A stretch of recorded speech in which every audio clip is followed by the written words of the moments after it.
Bismillahirrahmanirrahim. Assalamualaikum warahmatullahi wabarakatuh. Perkenalkan, kami dari kelompok 3 Hukum Adat akan mempresentasikan materi kami yang berjudul Ciri-ciri dan sifat-sifat hukum adat. Baiklah, langsung saja kepada penjelasan dengan pemateri pertama. Saya sendiri akan menjelaskan tentang ciri-ciri hukum adat. Hukum adat menurut Profesor Kusno memberikan pengertian ciri-ciri dan sifat-sifat hukum adat adalah diartikan sebagai tanda-tanda yang terdapat di bagian lahir dari sesuatu yang dapat memberikan petunjuk yang berlainan dari sesuatu yang lain. Sedangkan sifat diartikan sebagai suatu hal yang bersifat batin, yaitu kegiatan-kegiatan yang menentukan kepribadian daripada sesuatu. Nah, adapun ciri-ciri hukum adat adalah sebagai berikut. Nah, yang pertama, hukum adat umumnya merupakan hukum yang tidak tertulis. Hukum adat itu sebagai hukum secara langsung merupakan pernyataan rasa keadilan dan kepatutan yang hidup di sanubari masyarakat. Oleh sebab itu, hukum adat tidak pernah tertulis seperti undang-undang.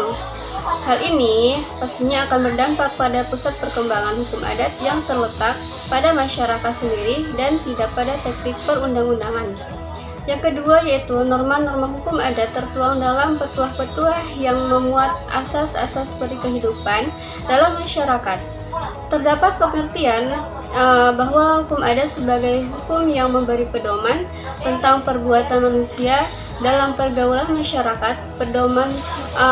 Pedoman mana adalah bersifat garis besarnya saja yang disebut dengan asas-asas. Hal ini disebabkan karena pelaksana hukumlah yang melaksanakan perinciannya dalam kenyataan hidup sehari-hari. Yang ketiga yaitu asas-asas itu dirumuskan dalam bentuk pepatah-pepatah, petitih-petitih, seloka-seloka, cerita-cerita dan perumpamaan mengandung pengertian bahwa hukum adat itu sebagai hukum yang bersumber dari kehidupan masyarakat itu sendiri. Maka perumusan asas-asas atau hukum adat dirumuskan dalam bentuk yang mudah diingat, diketahui dan dipahami oleh masyarakat dengan tujuan agar dalam mengimplementasikan asas-asas itu mudah diresapi dan diamalkan dalam tingkah laku kehidupan sehari-hari. Nah, poin keempat itu kepala adat selalu dimungkinkan ikut campur tangan dalam segala urusan. Terdapat pengertian bahwa hukum adat itu sebagai hukum yang hanya memuat asas-asasnya saja, sehingga diperlukan adanya seorang ahli yang bisa memberikan penjelasan dari isi yang terkandung dalam asas-asas hukum tersebut. Jika setiap orang memberikan penafsiran itu sendiri-sendiri, maka dapat menimbulkan sesuatu penafsiran yang tidak sesuai. Maka oleh karena itu, kepala adat memiliki peranan yang besar dan ikut campurnya kepala adat selalu dimungkinkan untuk memberikan penafsiran yang benar, manakala isi dari asas-asas hukum adat itu kurang dipahami. Sekian, selanjutnya akan dijelaskan lagi oleh Marsulam. Baik, saya akan menjelaskan yang nomor 5, yang mana faktor-faktor dari segala kepercayaan atau agama sering tidak dapat dipisahkan karena erat terjalinnya dengan segi hukum dalam artian yang sempit.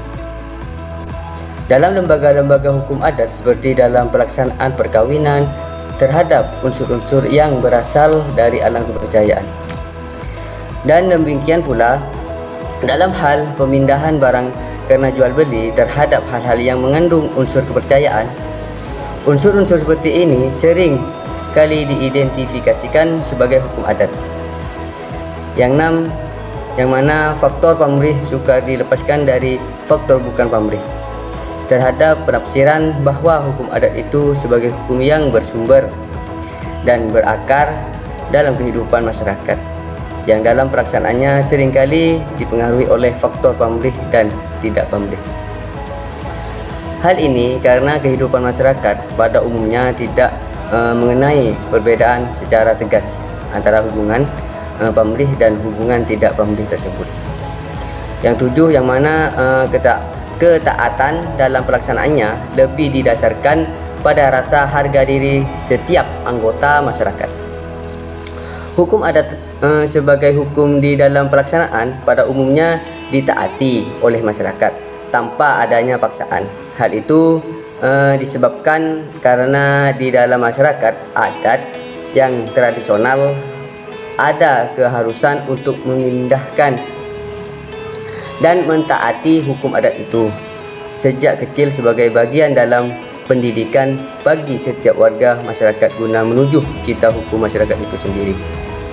Pada umumnya, paksaan dari masyarakat baru muncul jika terjadi hal-hal atau kejadiannya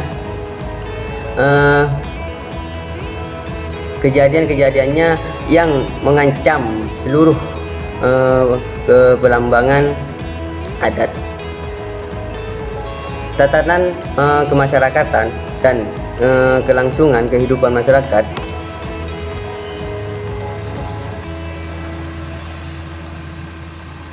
Mungkin hanya itu yang saya sampaikan, kurang lebihnya mohon maaf. Wassalamualaikum warahmatullahi wabarakatuh.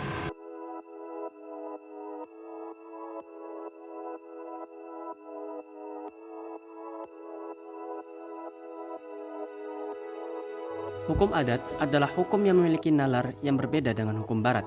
Hukum inilah yang mana norma dan sistemnya relatif tidak berkiblat pada hukum barat. Sehingga hukum adat menjadi sebuah hukum tersendiri yang terlepas dari hukum barat dan memiliki ciri dan sifat tersendiri.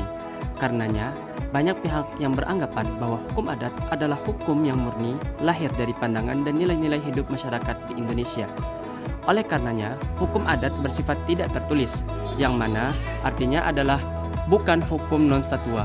Statua artinya adalah hukum tersebut tidak dikodifikasikan atau tidak dibentuk dalam suatu yang tetap. Terdapat 4 sifat dari hukum adat. Yang pertama adalah sifat tradisional. Hukum adat memiliki ikatan atau hubungan dengan masa lalu, yang mana diketahui secara berurutan. Hal ini berdasarkan dari tokoh-tokoh adat yang berpendapat bahwa segala sesuatu ketentuan dalam hukum adat tentunya tidak terlepas dari sebuah dongeng dari masa lalu. Sifat yang kedua adalah sifat sukapamer yang keramat.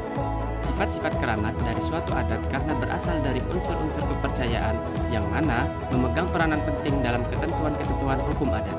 Walaupun demikian, kata keramat di sini bukanlah suatu yang mempunyai sanksi dari roh-roh nenek moyang atau ketentuan-ketentuan gaib. Kekeramatan tersebut hanya menitik beratkan kepada wibawa suatu adat tersebut saja. Yang ketiga adalah sifat luas. Ketetapan-ketetapan hukum adat yang bersumber dari kehidupan masyarakat selalu berubah mengikuti perkembangan kehidupan masyarakat bersangkutan. Hal ini dimungkinkan karena hukum adat tersebut hanyalah mengandung asas-asasnya saja tanpa dijelaskan secara detail dan terperinci. Dengan sifatnya yang luas ini, hukum adat dapat menyesuaikan diri sesuai dengan permintaan masyarakat tanpa mengubah sistem dan lembaganya. Dan terakhir adalah sifat dinamis. Adat itu pada perkembangannya sejalan dengan perkembangan yang terjadi di dalam kehidupan masyarakat. Sifat dinamis dalam hukum adat bukan berarti hukum adat dapat berkembang bebas tanpa memperhatikan batas-batasnya. Akan tetapi, sifat dinamis di sini dimaksudkan bahwa hukum adat itu sendiri berkembang berdasarkan kebijaksanaan dan kewaspadaan melalui penelitian-penelitian yang kritis.